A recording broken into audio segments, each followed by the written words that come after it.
Welcome back to our channel, The Laboratory. This is the continuation of our Adhaya 8, where we are speaking about the difference between the day for Brahma and for us.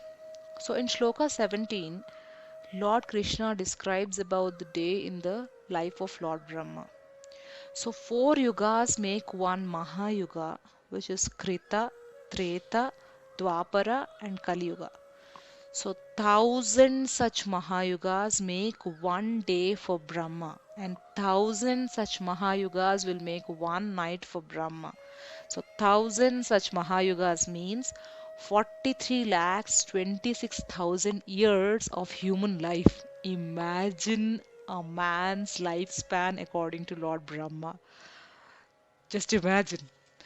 So, with the beginning of each day of Brahma, creatures will come into existence, and by the end of the day of Brahma, they merge back into the Prakriti.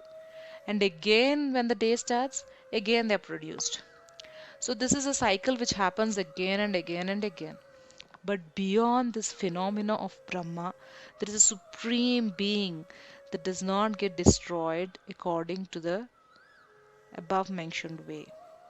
That is called Paramagati.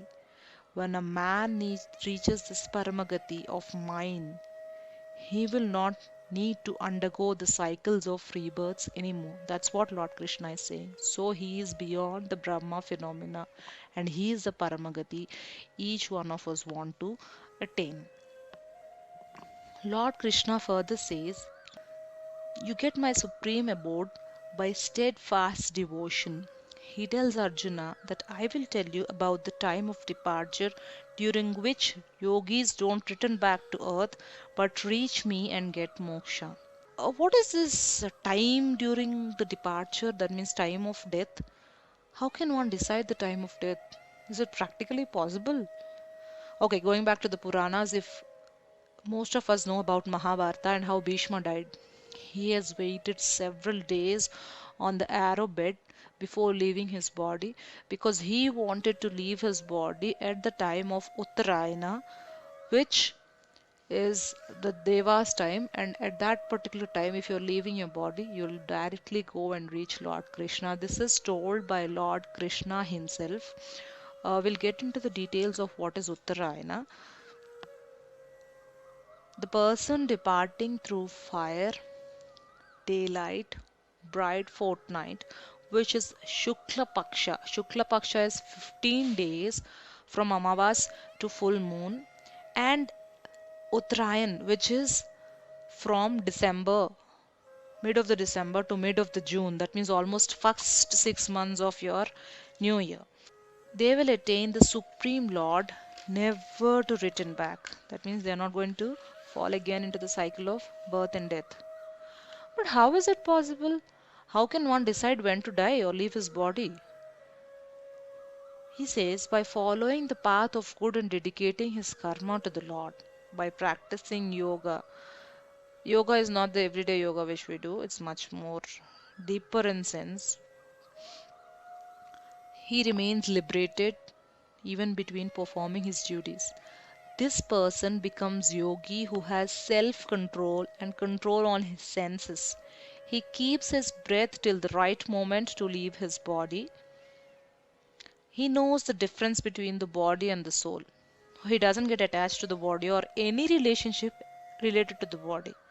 So when the body is not fit to stay, he'll just leave the body. It's like changing garments for him. On the other hand, normal people who do not follow this and who follow the path of pleasures and selfish life obviously will not be able to control their senses. So nature takes over and decides when they are going to leave their body or when they're going to die. Bhishma is one such great yogi who was living the life of an ordinary man who has self control. So he could leave his body when he wished.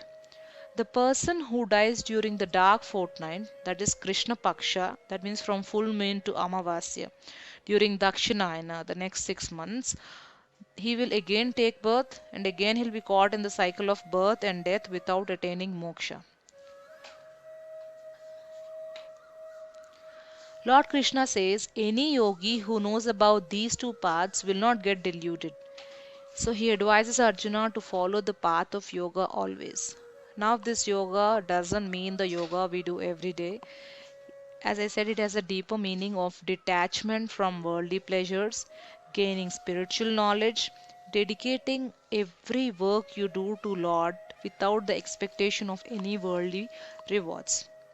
Towards the end of the Adhyaya, Lord says that yogi who knows the secret of these two paths, that is light and dark.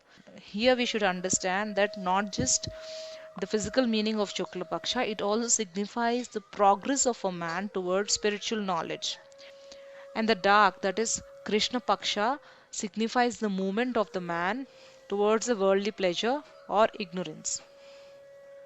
Lord himself says that the person who has gained spiritual knowledge is much greater than the one who has knowledge in Vedas, one who performs yajnas, one who performs danas or charities. Bathing in religious waters, going to pilgrimages, all these give heavenly wealth and comforts which we all want. But is a man really peaceful after getting wealth and power?